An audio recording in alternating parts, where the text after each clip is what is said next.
Hello বন্ধুরা, দেখুন আমি আজকে আলু দিয়ে মটন কারি করব। এটা তার জন্য আমার লাগছে 1 কেজি মটন, আলু, রসুন, টমেটো, ক্যাপসিকাম। আর এই রসুনগুলো মটনের কারির মধ্যে দেব। আর পেঁয়াজ কুচি, এই পেঁয়াজগুলো গ্রেট করে নেব দিয়েতে। আর কাঁচা লঙ্কা, আদা,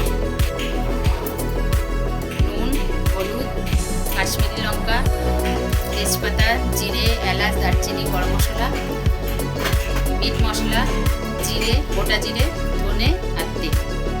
এবার আমি কিছুটা ম্যারিনেট করে নেব, যেমন নুন পরিমাণ মতন, হলুদ,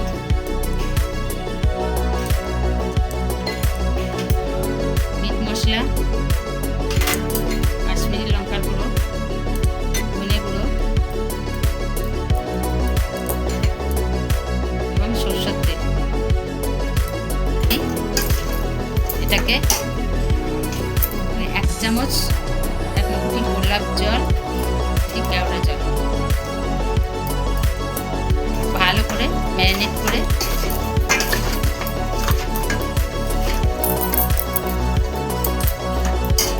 ঘন্টা ঢাকা দিয়ে রাখবো। রসুন এবং পেঁয়াজ এবার বাটনাটা করে নেব মিক্সার বাটিতে। আদা, কাঁচা লঙ্কা আর গোটা জিরে,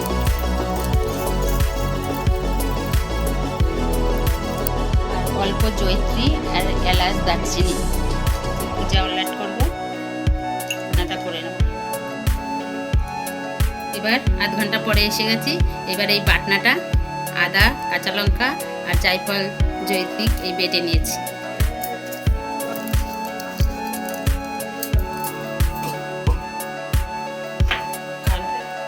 ব্লেন্ডারে যে পেঁয়াজটা কুচিয়েছি সেই পেঁয়াজটা, টক দইটা দেখানো হয়নি, এই যে 1 বাটি টক দই দিয়ে দিতে হবে এর মধ্যে, ম্যারিনেটের মধ্যে। এবার করে আধ ঘন্টা আবার রাখতে হবে। হাতে সময় থাকলে আধ ঘন্টার বেশি রাখলে আরও ভালো হয়, কিন্তু আমার হাতে সময় কম এখন, তাই আমি আধ ঘন্টা রেখে দিচ্ছি। আমি কড়াই বসিয়ে দিয়েছি, কড়াই গরম হয়ে গেছে, কড়াইতে তেল দেব।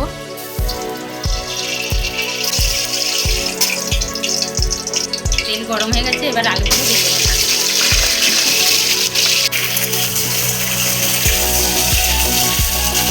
এর মধ্যে নুন দেবো,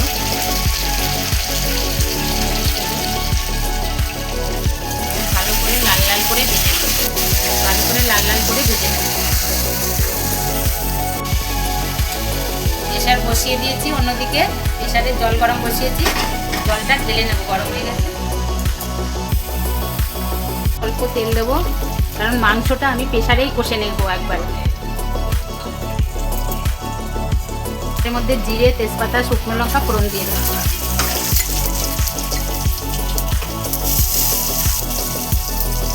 হয়ে গেছে, দেখুন মাংসটা কেমন সুন্দর ম্যারিনেট হয়ে গেছে, মনে হচ্ছে অর্ধেক রান্না হয়ে গেছে এখানেই। এবার আমি এটা প্রেসারে দিয়ে দেবো, প্রেসারে মাংস কষে দেবো।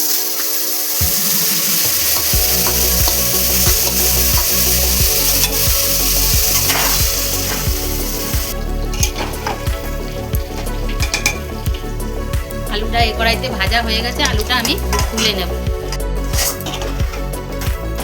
মাঝে মাঝে প্রেসারটা নাড়িয়ে দিয়ে আবার ঢেকে দিতে হবে, যাতে তলায় না ধরে যায়। তেলে পেঁয়াজ দিয়ে দেবো, পেঁয়াজের মধ্যে অল্প নুন, এবার লাল করে পেঁয়াজটা ভেজে নিতে হবে। এবারও মাঝে মধ্যেই প্রেসারটাকে হারিয়ে দিতে হবে ভালো করে, আর ঢেকে ঢেকে দিতে হবে। আমি পুরোটাই প্রেসারে কষে নেব, ঢেকে দিতে হবে। পেঁয়াজটা লাল করে ভাজা হয়ে গেছে, এবার আমি ক্যাপসিকাম আর টমেটো দিয়ে দেবো।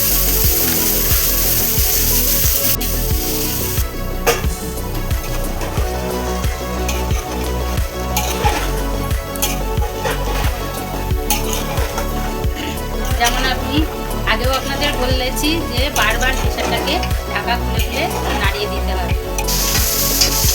দেখুন আমার টমেটো ক্যাপসিকাম সব ভালো করে সিদ্ধ হয়ে গেছে, ফুলে গেছে।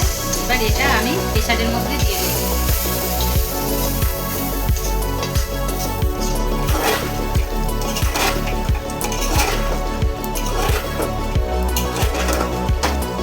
তরকারিটা আমি একটু অন্যরকমভাবে করলাম।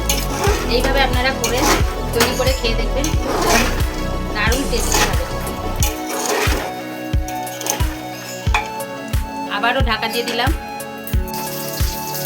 দেখুন বন্ধুরা কি সুন্দর তেল ছেড়ে দিয়েছে, মাংস ভালোভাবে কষা হয়ে গেছে। এবার আমি উপর থেকে আলু সব দিয়ে দেবো, আর এই রসুন দুটোও দিয়ে দেবো।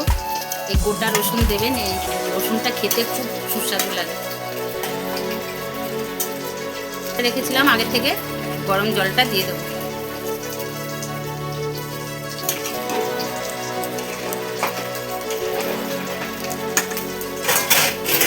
এবার আমি প্রেসারের মুখ লাগিয়ে দেবো।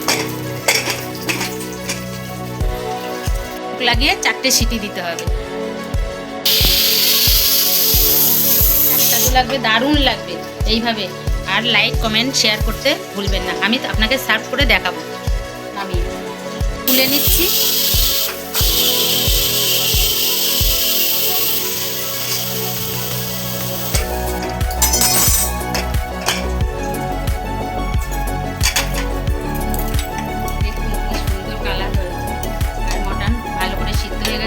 আমাদের ঘরে সবাই আলু খেতে ভালোবাসে, তাই আমি মটন কারির মধ্যে আলু দিয়েছি। আপনারা আলু যদি না পছন্দ করেন আপনারা নাও দিতে পারেন, তবে এইভাবে রান্না করে খেয়ে দেখুন, দারুণ লাগবে, খুব ভালো লাগবে।